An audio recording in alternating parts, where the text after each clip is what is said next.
চোখের লোকে তুমি হতে পারো লাশ বলেন চোখের লোকে তুমি হতে পারো লাশ চিরতরে বন্ধ হবে তোমার নিঃশ্বাস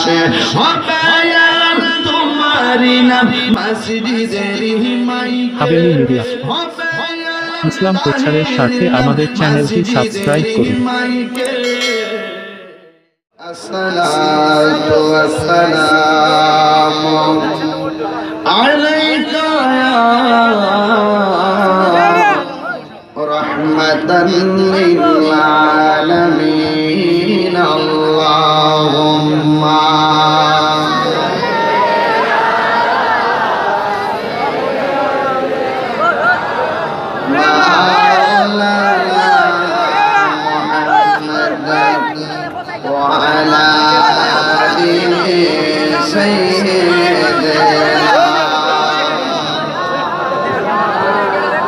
জবানটা ছেড়ে দিয়ে পড়ে আল্লাহুম্মা সাইয়্যিদিনা মাওলানা মুহাম্মদ ওয়া আলা আলি সাইয়্যিদিনা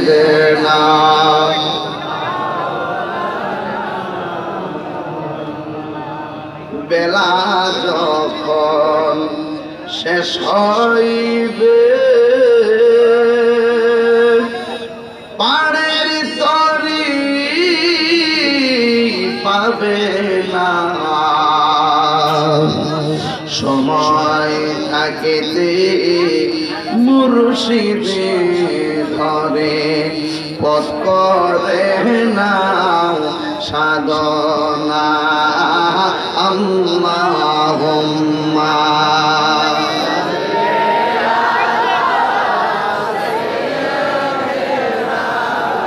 মাওলানা মুহাম্মদ ওয়া আলা আলি সাইয়্যিদিনা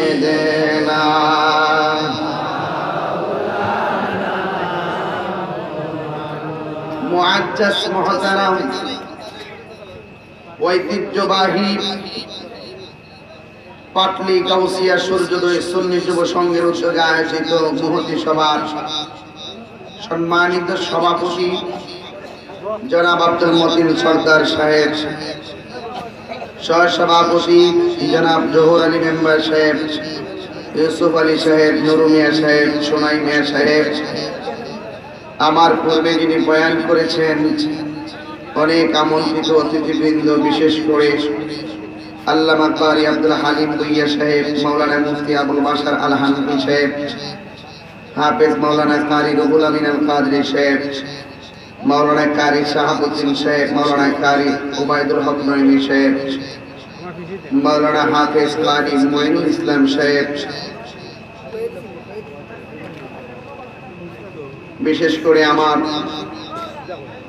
পূর্বে বয়ান করেছেন আমার একান্ত স্নেহাস্পদ এবং অত্যন্ত মায়ার ভালোবাসার বক্তা, যিনি ইতিমধ্যে সারা বাংলাদেশের হাজারো সুন্নিয়তের হৃদয়ে স্থান করে নিয়েছেন। আর বিশেষ করে আমার ডান পাশে যিনি উপস্থিত আছেন, আপনারা জানেন যিনি সুন্নি জামাতের অগ্রসৈনিক, মাটি ও মানুষের জননন্দিত নেতা, বিশিষ্ট সমাজ সেবক এবং হবিগঞ্জ উপজেলার নবনির্বাচিত চেয়ারম্যান, মারহাবা বলেন, আমার ভাই জনাব মোহাম্মদ মুতাসসির ভাই, যাকে আমি আন্তরিকভাবে ব্যক্তিগতভাবে রাসূল পাকের ভালোবাসায় আন্তরিকতায় আমি সুন্নি ভাই হিসাবে আমি অন্তর থেকে মায়া করি। আল্লাহ আমার ভাই জানের হায়াতে বরকত দান করুন, আমিন। যিনি শত ব্যস্ততার ভিতরে একটা গভীর রজনীতে বসে আছেন, আর আমি আল্লাহর কাছে লাখো শুকরিয়া যে আমি যখন দাওয়াতটা লিখি আমি বলেছিলাম যে একটার আগে কিন্তু আমি আসতে পারবো না। এরা বলছে যে হুজুর একটা সময় আসলেও চলবে। আল্লাহর কাছে লাখো শুকরিয়া যে আমি যেই ব্যস্ততার ভিতরে বেরিয়ে আসছি, দুইটাও আসা সম্ভব ছিল না, কিন্তু আল্লাহ আমাকে সহজ করে দিয়েছেন যে আমি আমার কথাটা ওয়াদাটা রক্ষা করতে পেরেছি। অনেকে হয়তো বা মনে মনে কষ্ট পেয়েছেন যে এত রাত্রে কেন আসলাম। আমি আগেই বলেছি যে একটার আগে আসতে পারবো না, যেহেতু আমার সময় নেই। যখন একটু বিলম্বে দাওয়াত করা হয় তখন একটু কন্ডিশন থাকে, হয়তো মাগরিবের পরে, আর না হয় দিনের বেলা, নাইলে 2টার পরে 3টার পরে। যারা আগে দাওয়াত করে তাদের শিডিউলটা থেকে মেইনটেইন। তো যাই হোক, আমিও আরো আনন্দিত হয়ে গেছি যে এত গভীর রজনীতে আপনারা সবাই বসে আছেন। একটু শুকরিয়া দেন সকলে, আওয়াজ করে বলেন আলহামদুলিল্লাহ। লাখ কোটি দরুদ ও সালাম ওই নবীজি নূরানি কদম মুবারকে, যিনি হায়াতুন নবী, নূর নবী, গায়েবের খবর দেনওয়ালা হুজুরুল নূর সাল্লাল্লাহু আলাইহি ওয়াসাল্লামের উম্মত হিসেবে আল্লাহ পাক আমাদের সকলকে কবুল করেছেন। এজন্য শুকরিয়া জান আমারও করি আলহামদুলিল্লাহ। কারিম ভাই, আরে কয় আমার বীর ভাই, আলহামদুলিল্লাহ। যাক, সকল উলামায়ে কেরামদের মিলন মেলা আজকে হচ্ছে। কারা কারা বেজার হাত তোলেন?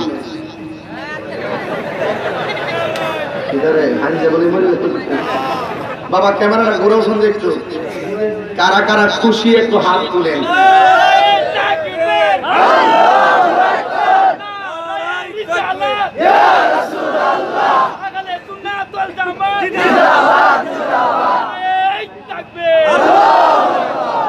সকলে বলেন আলহামদুলিল্লাহ।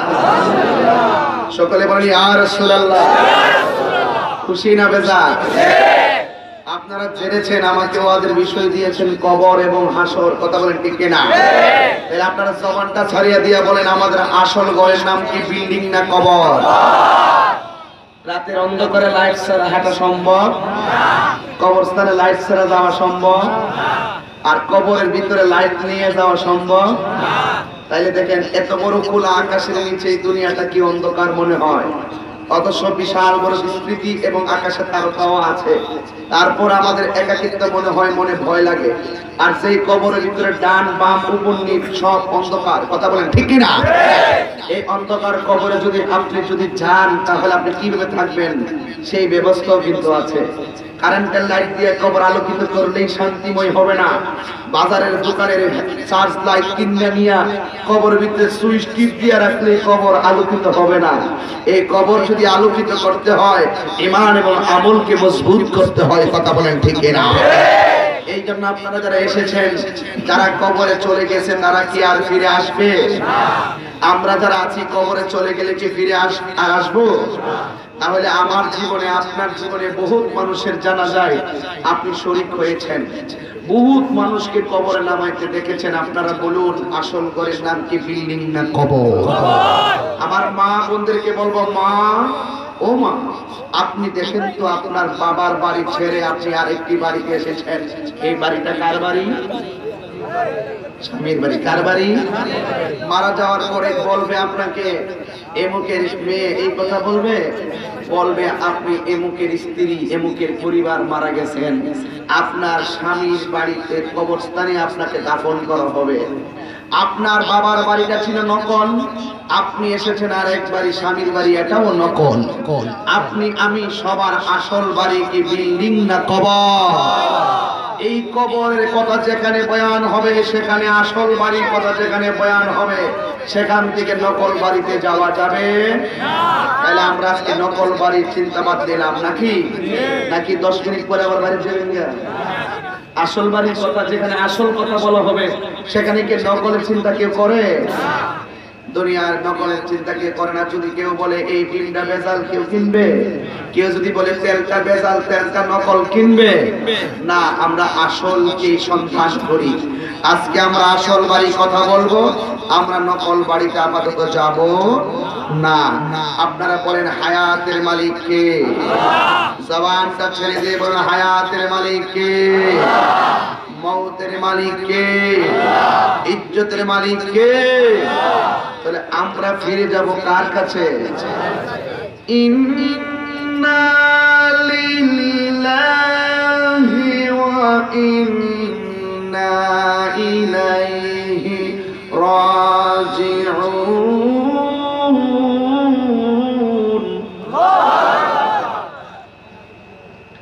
কোরআন শরীফ পড়লে খারাপ লাগে? সারা দুনিয়া যখন আমি গান গাই তখন না কি গাই? আমার ঘুমাই গেছে হাত তুলে বলো ঠিক কিনা বলো।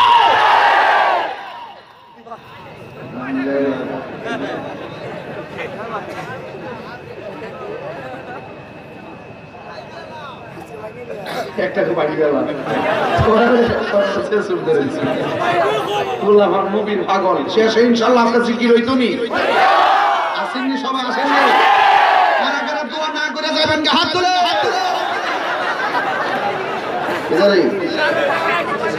নামাইলেছে ও আচ্ছা ঠিক আছে তাহলে মোটামুটি গুমরাকে যাইতে হবে কথা এখন ঠিক না নবীর বয়ান শুনবো কবরের বয়ান শুনবো কিন্তু মনটাকে চাঙ্গা করে দিলটাকে নরম করে শুনবো কথা বলেন ঠিক না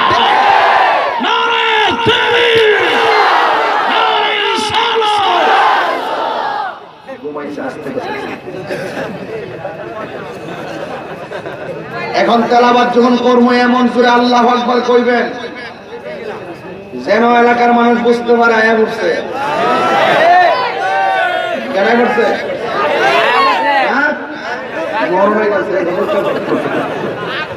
এখন শুনেন এখন তেলাওয়াত করবো পাতেন্দ্রে ফাইজাম আগুন ধরাই দিবেন সমস্যা আরেকটু সাবেন না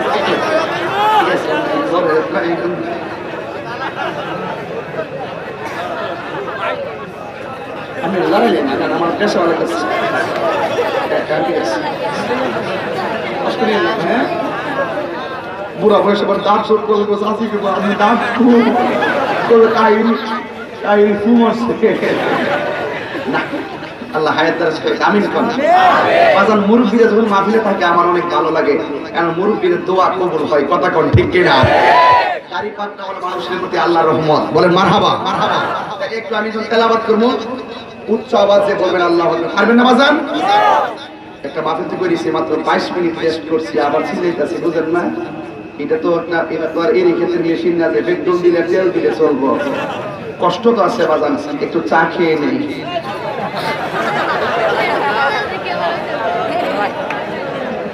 বাজান সত্যি করে এখন এই যে ক্লান্ত ক্লান্ত ভাবটা ছিল এটা যাইতাছি নি শরীরে যেটা ভাবাইতাছি নি বাজান আমি আবার ঘুমাই নিয়ে ওয়াজ করতে পারছি বাজান সমস্যা আমার ইন্না লিল্লাহি ওয়া ইন্না ইলাইহি রাজিউন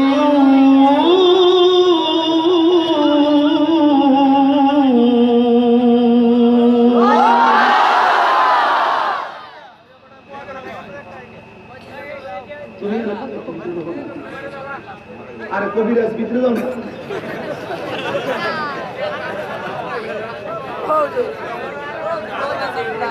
মানুষ বললে কোন দোয়াটা করে এখন দিতে বেশি নাকি কথা কেন কেন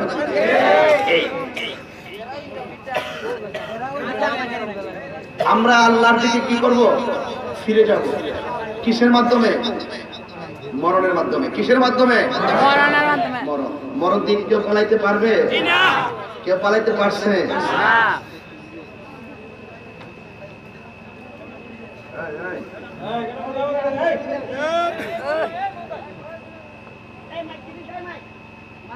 না মাইক ঠিক আছে কথা কবে না এই মাইক ঠিক আছে তুমি গোসাই বন্ধ করো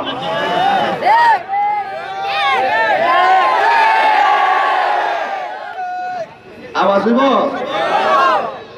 গভীর মনোযোগ মানুষ যখন মারা যায় তখন আমি আপনি মৃত্যুর সংবাদ শুনে কি পড়ি ইন্না লিল্লাহি ওয়া ইন্না ইলাইহি রাজিউন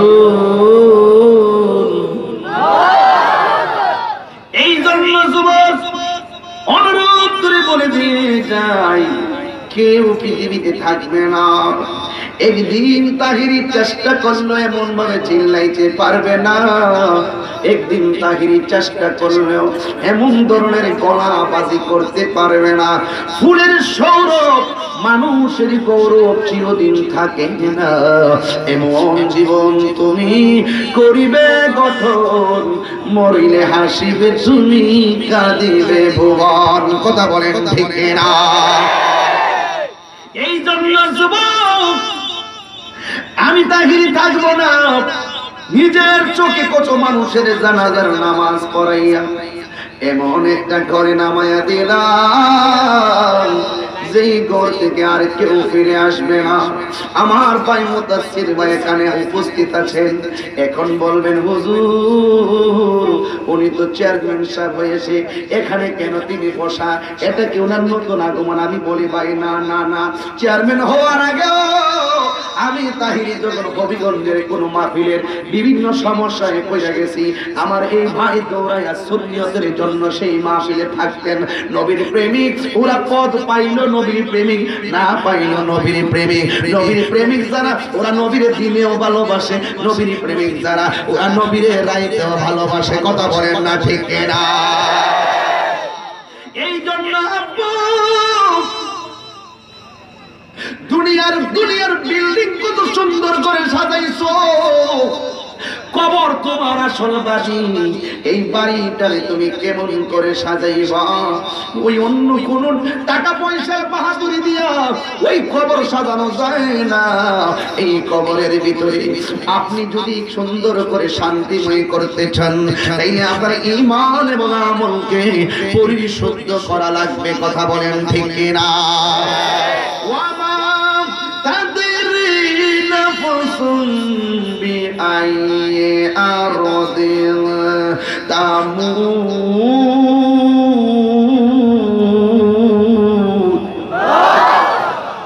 তুমি তো জানো না কোন জায়গায় তুমি মারা যাইবা। ওই গত কিছুদিন আগে নিউজিল্যান্ডের মসজিদের ভিতরে ঢুকিয়া 49 জন মুসলমানকে বেয়াদবরা গুলি করে হত্যা করে ফেলেছে। অথচ ওরা জানে না নামাজে দাঁড়াইলে তারা মৃত্যুবরণ করবে। আপনারা বলেন হায়াত এবং মওতের মালিক কে? ও আমার বাবাজিরা গো, ও বাবারা, অনুরোধ করে বলে দিয়ে যায়, আপনাদের কাছে অনুরোধ করে বলে দিয়ে যায়, আল্লাহ রাব্বুল আলামিন কারণ আছে এটা তো নাসিন না, তাইলে বাইরে একটু মাইকটা তো 2 মিনিটে ভাই কথা বলো। ও না লাইন তো শেষ, মাইক চলবো, বাইরে মাইকটা দেন আর জেনারেটরটা লাগাই দেন। বাজান আপনারা কি শুইতেছে বাজান? আর জবান খুলে বলেন মারহাবা। আমরা সবাই দোয়া চাই, কে চাই না? মানুষ মানুষকে ভালোবাসলে ভালোবাসা পাওয়া যায়, মানুষ মানুষের জন্য দোয়া করলে সে দোয়া আবার সে রিটার্ন পায়। কথা কোন ঠিক না? আপনি কবরবাসীর জন্য দোয়া করলে, আপনি মারা গেলে আপনার জন্য দোয়া করবে, আপনি জীবিত মানুষের জন্য দোয়া করলে আপনার জন্য জীবিতরা দোয়া করবে। এটি স্বাভাবিক। কামা তাজিদু তুদান, যেমন কর্ম যেমন কর্ম। আল্লাহ আমাদের সকলকে সামর্থ্য দান করবেন, আমিন। এটা মহব্বতে বলি আল্লাহুম্মা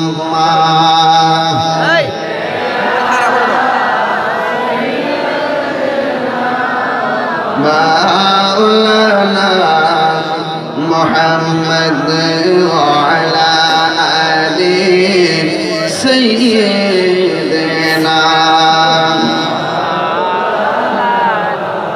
সবাই আমার সাথে বলেন, নবী তুমি আমার হয়ে যাও। বলো না, নবী তুমি আমার হয়ে যাও। হাত তুলে বলেন, আহা নবী তুমি আমার হয়ে যাও। আমি তোমার, তুমি আমার, আমি তোমার, একবার কথা দাও, নবী তুমি আমার হয়ে যাও, নবী তুমি আমার হয়ে যাও। আমি তোমার, তুমি আমার, আমি তোমার, তুমি আমার, একবার কথা দাও, নবী তুমি আমার হয়ে যাও নবী তুমি আমার হয়ে যাও আসলাম আমি এই এলাকাতে সুন্নিয়তের দাওয়াত দিব ঈমানের সাথে কথা কোন ঠিক না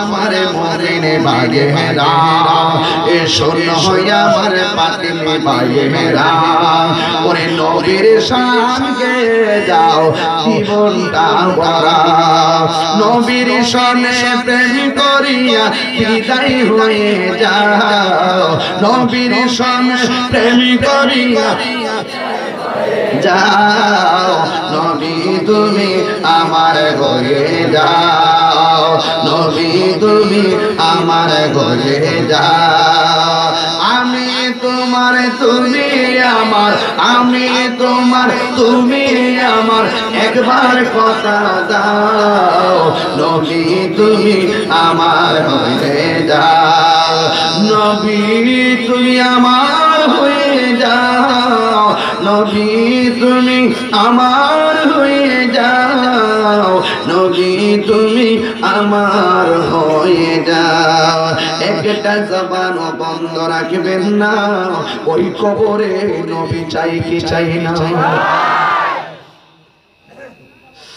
আমার নবী বলে এই কবরের ভিতরে সর্বপ্রথম যদি বেঈমান হয়ে মারা যান কবরের ভিতরে প্রথম যে আযাবটা হবে আমার নবী বলেন ডান পাশের মাটিগুলো এক প্রান্তে যাবে বাম পাশের মাটিগুলো আরেক প্রান্তে যাবে কিসের তাহিরি কিসের জাহিরি কিসের বাতিনি ঈমান হারা হইয়া কবরে গেলে আমার কপালে শনি আছে কথা বলেন না ঠিক কিনা আমার নবী বলে গো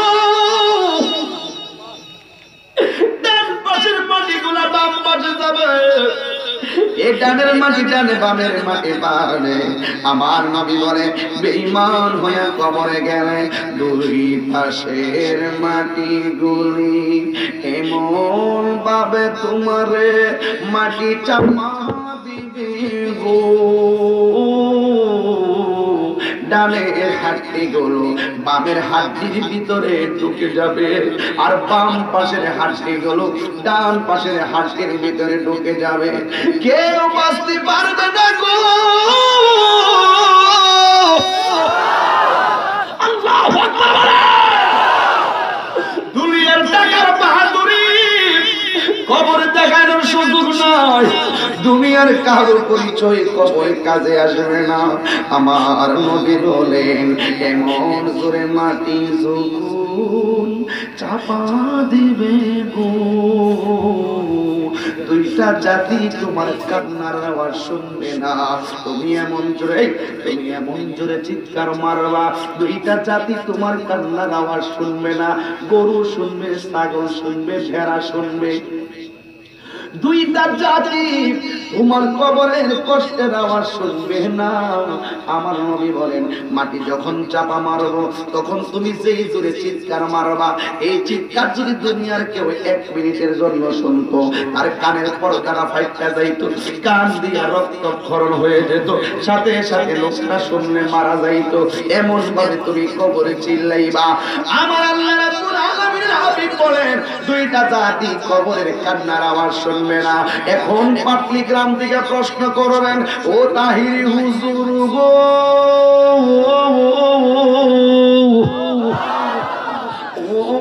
হুজুর কবরের আযাব দুইটা জাতি শুনবে না এই দুইটা জাতি আবার কেডা গো এই দুইটা জাতি আবার কে আমার আল্লাহর কোরআন প্রমাণ করে দুইটা জাতি কবরের কান্নার আওয়াজ শুনবে না ওরা কারা জানেননি 1 নম্বর হলো মানুষ 2 নম্বর হলো জিন জিনেও কবরের কান্নার আওয়াজ শুনবে না মানুষেও কবরের কান্নার আওয়াজ শুনবে না কেন কেন আল্লাহর কোরআন প্রমাণ করে ওয়ামা খালাকুতুল জিন্না ওয়াল ইনসা ইল্লা লিয়া'বুদুন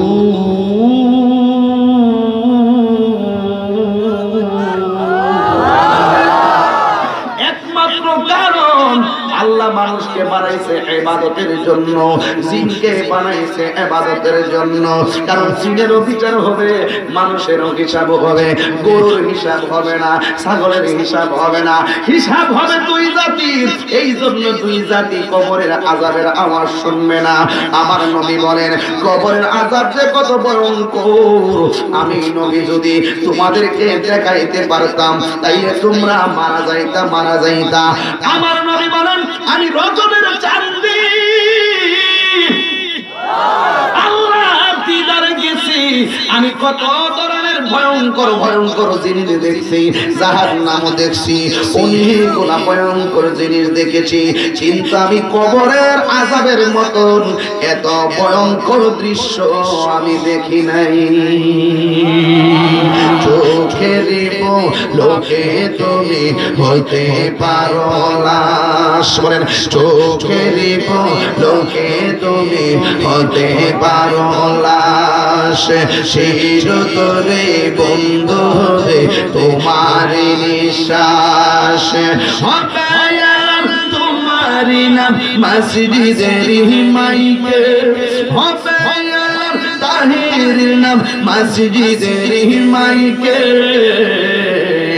বাড়িওয়ালা নাই হাত তুলে ইশারা দেন, বাড়িওয়ালা নাই, সবাই করবেন তারা তুলেন, বাড়িওয়ালা নাই রে বাড়ি নাই রে দুনিয়াতে, বাড়িওয়ালা নাই রে বাড়ি নাই রে দুনিয়াতে, চোখের লোকে তুমি হতে পারো লাশ, চিরতরে বন্ধ হবে তোমার নিঃশ্বাস।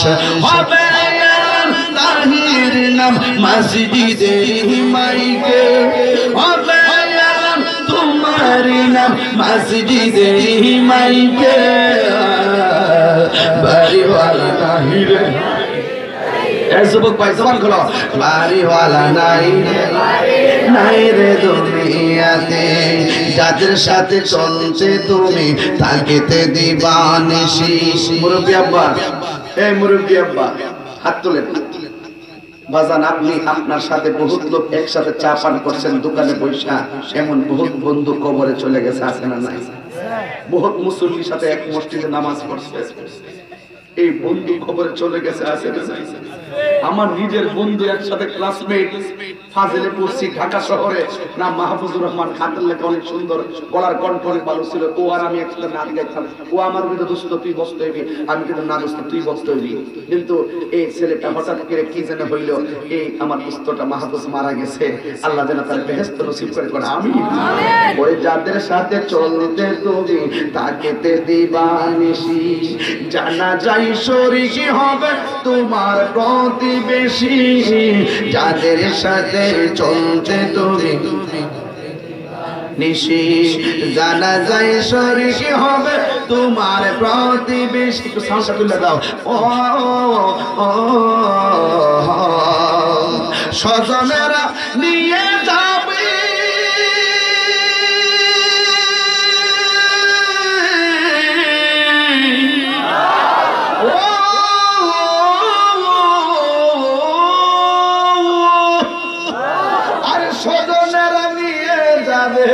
স্বজনেরা নিয়ে যাবে তোমাকে পালকিতে,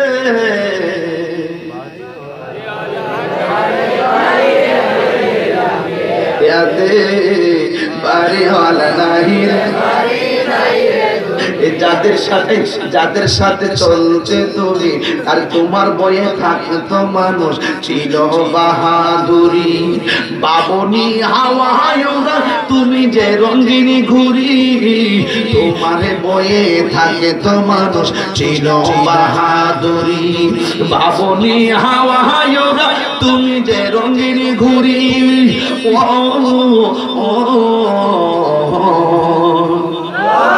সুতোই টান দিলে মালি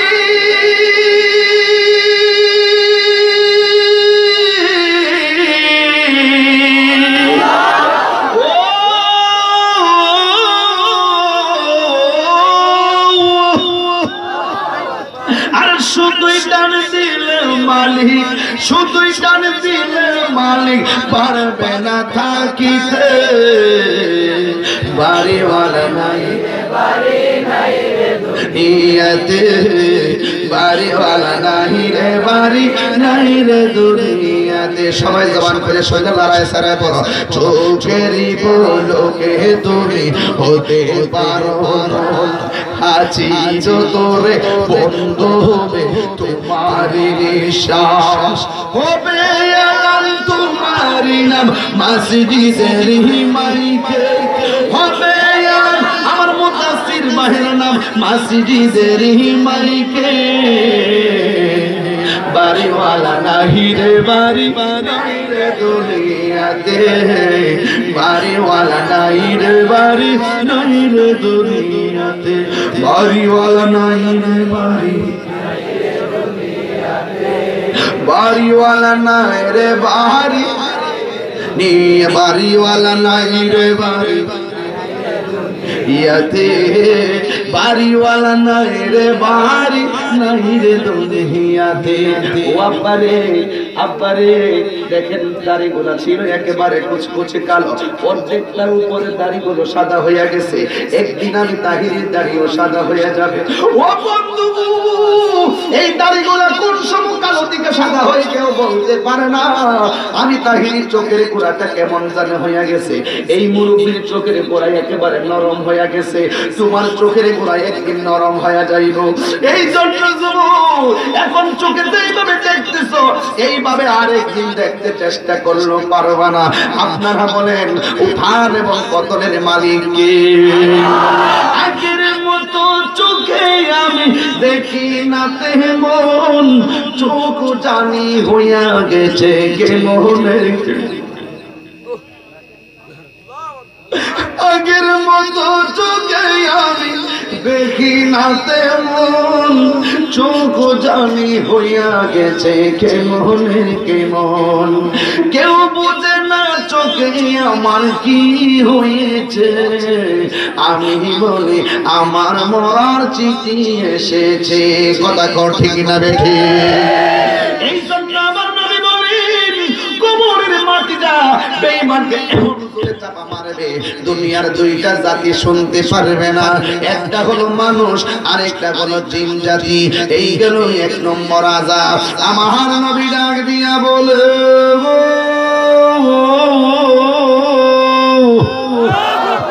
আরে দুই নম্বর আযাব কোনটা জানোনি? আমার রাসূল বলেন কবরের ভিতরে অন্ধ একটা ফেরেশতা নামাইবো আল্লাহ। কান দিয়া শুনবে না, চোখ দিয়া শুনবে না, মুখটা থাকবে বোবা। এই ফেরেশতারা কবরে দরমুজ লইয়া ঢুকবে, দরমুজ লইয়া। আমাদের এলাকায় কয় হাতুড়ি, আমাদের এলাকায় কয় খোড়া। যেমন করে গরুর খোড়া মারতে যায় এক খোড়ার কামে লাগে, ওইটা লইয়া এমন জোরে কবরে তোমারে কুবান শুরু করবে গো। তোমার কান্নার আওয়াজ কেউ শুনবে না। তুমি মারা গেলে তোমার সম্পদের অংশীদার অনেক সন্তান চাইবে গো, কিন্তু কবরের ভিতরে, তোমার কবরের ভিতরে যে দুঃখের বাগি পৃথিবীর কেউ হবে না। কথা বলেন ঠিক কিনা? এই জন্য যুবক কবর এবং হাসরের কথা বলতে বলেছেন আমার নবী। আপনার নবী বলেন জীবন্ত বকরির গায়ে থেকে চামড়া তুললে যত কষ্ট হবে গো, এর চাইতে কোটি গুণ বেশি কষ্ট হবে আজরাইল যখন তোমার রূহটা বের করে নিয়ে যাবে। এই আমার পাটলি গ্রামের বন্ধু,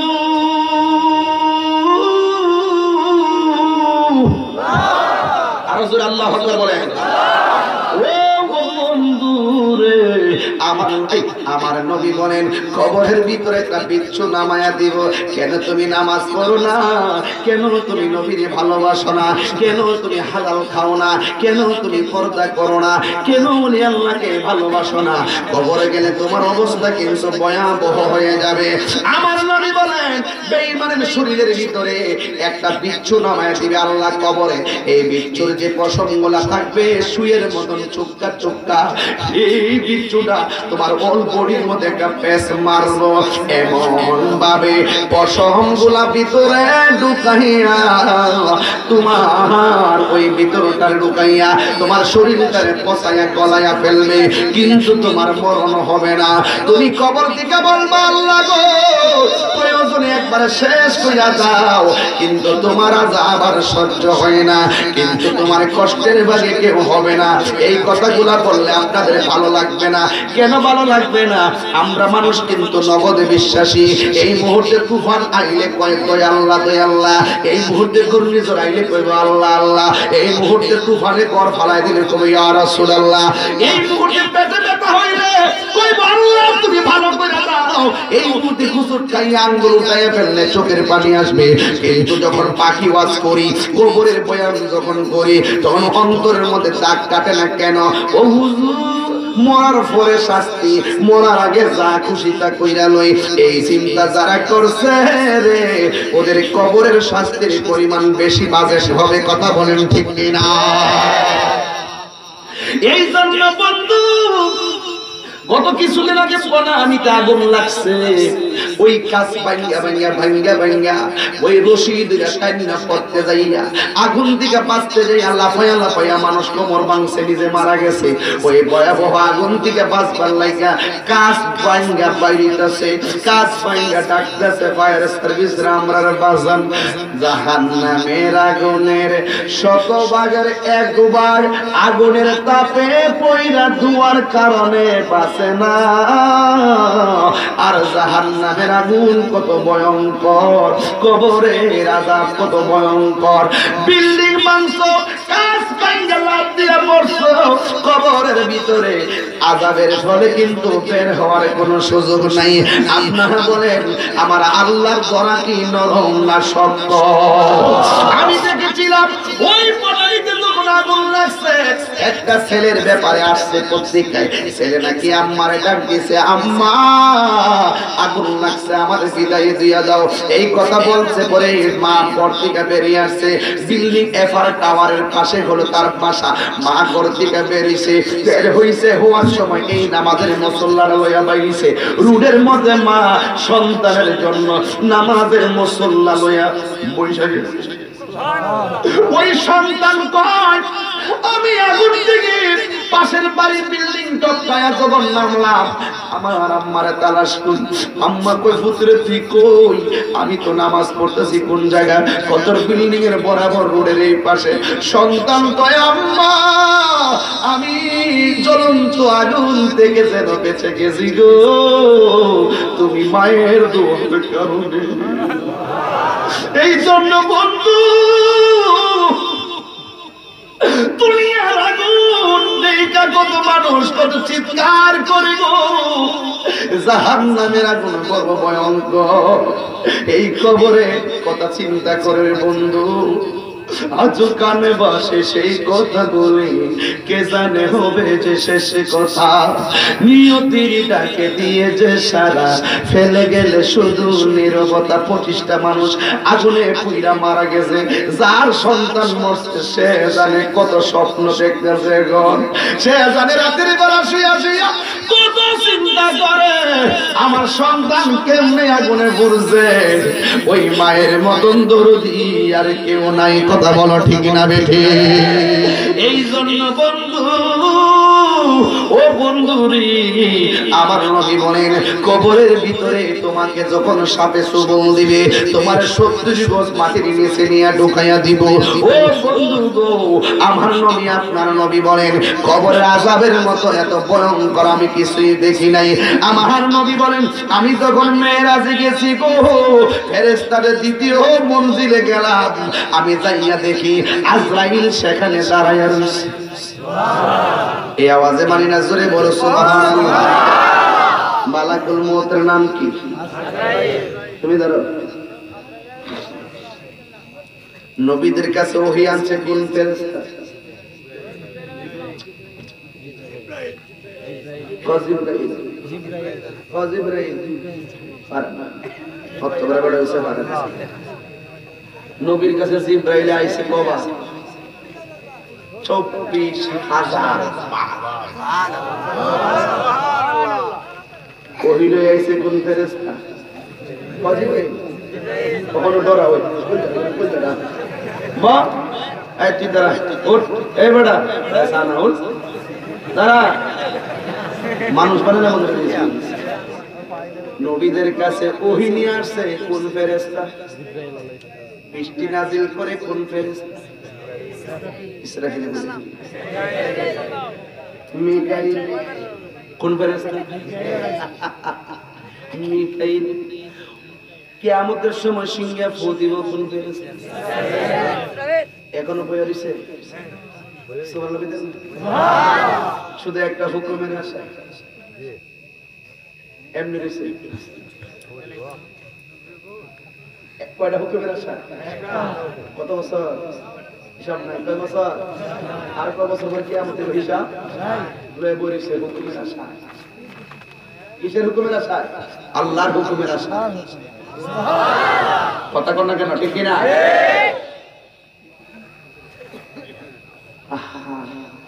এরপরে মানুষের রূহ কবজ করে কোন ফেরেশতা এটা জানেন তিনি তো দৈনিক বিকাশে লাগে জানেন বৃষ্টি তো মাঝে মাঝে দেয় মানুষ পাবলিক নগদে বিশ্বাসী এজন্য কইতেছি আজ আমি কোন সময় ইত্যাদি চিন্তা না করে একবার ওই দিন কইতাছে আর দুনিয়াতে আমো যা খাওন খায়া লই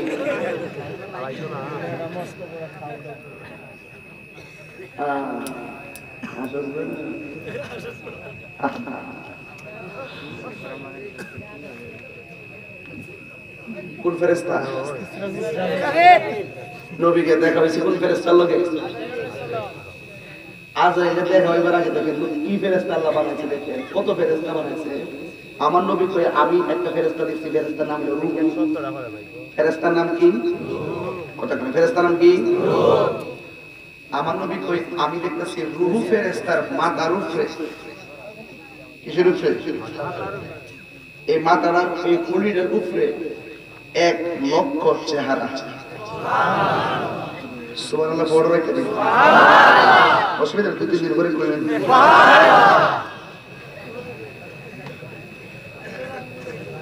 ফেরেশতা কত কথা বল নাম কি মানিক মিয়া নাম কি রূহ মাথার মধ্যে কয়টা চেহারা ফেরেশতারা ছোট না বড় আমার নবী বলেন 1 লক্ষ চেহারা দেখলাম আবার নবী বলেন আমি দেখলাম 1 লক্ষ চেহারার মধ্যে 1 লক্ষ মুখ দেখা যায় একটু হাকি কত ওয়াজ করতেছ অসুবিধা দিব না গোপীনাথ ওয়াজ বলছেন না গোলাপ ফুলে যাহা আছে বেলি ফুলে তাহা নাই বেলি ফুলে যাহা আছে হাসনা নাই তাহা নাই তাহিরি তো তাহিরি জাহিরি তো জাহিরি আশাবি তো আশাবি কথা বলেন ঠিক না মৌলভী তাহিরি বিরুদ্ধে কথা বলে তাহিরি গান গা তাহিরি গানের মতো দলিল আছে না না বসেন বসেন নাকি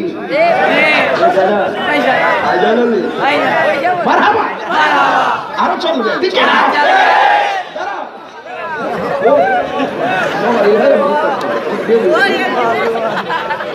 বসেন বৈশাখা অসুবিধা আছে এখন যখন এটা মার্কেট পাইছে আরেকটা মার্কেট পাইছে মোট সিট ডাউন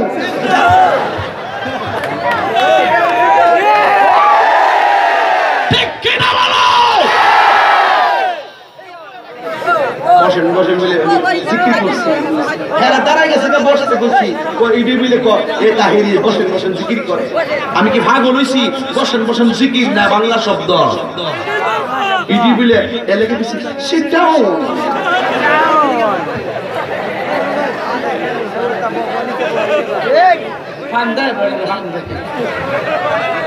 বাজান আমি কি কাউকে গালি দিয়েছি বকা দিয়েছি এরপর দেখবেন সকালে বলবে তাহিরি গান গেয়ে গেছে। এদের কথায় তাহিরি কিছু আসে যায় না। চুরের ডোরে কি এটা কখনো হতে পারে?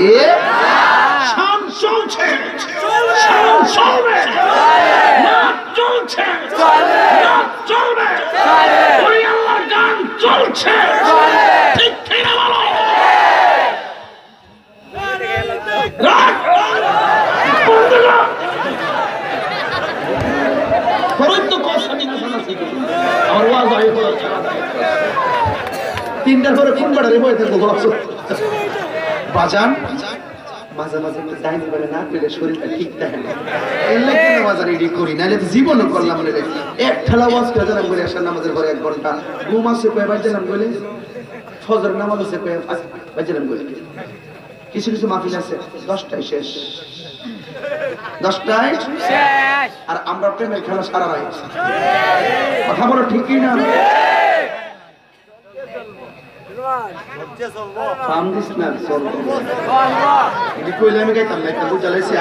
আগে ভাম মারতা ওরে কলবে কলবে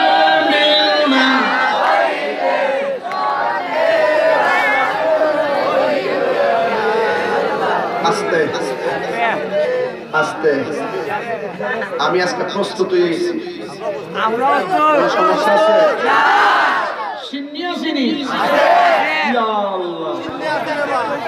মাশাআল্লাহ আলহামদুলিল্লাহ বলো। আর কিছুক্ষণ বাজান কষ্ট করে করবা, রাগ করতে না তো বাজান। আসল ঘরের নাম কি? জবান খুলে বল আসল ঘরের নাম কি? এখন একটা ইন্টারভিউ লই, একটা ইন্টারভিউ ফেরেশতা কয়জন? ফেরেশতার নাম কি? কথা বলেন ফেরেশতার নাম কি? মাথায় কয় লক্ষ চেহারা? 1 লক্ষ চেহারা, 6 লক্ষ মুখ। আমার নবী বলে গো 1 লক্ষ চেহারা 1 লক্ষ মুখ আছে, আবার 1 লক্ষ মুখের মধ্যে 1 লক্ষ ভাষা আছে। এই ভাষা দিয়া অন্য কোন নাম নেই না, ওরা শুধুমাত্র একটা জিকিরি করতেছে আল্লাহ আল্লাহ আল্লাহ আল্লাহ আল্লাহ আল্লাহ আল্লাহ আল্লাহ আল্লাহ আল্লাহ আল্লাহ আল্লাহ আল্লাহ আল্লাহ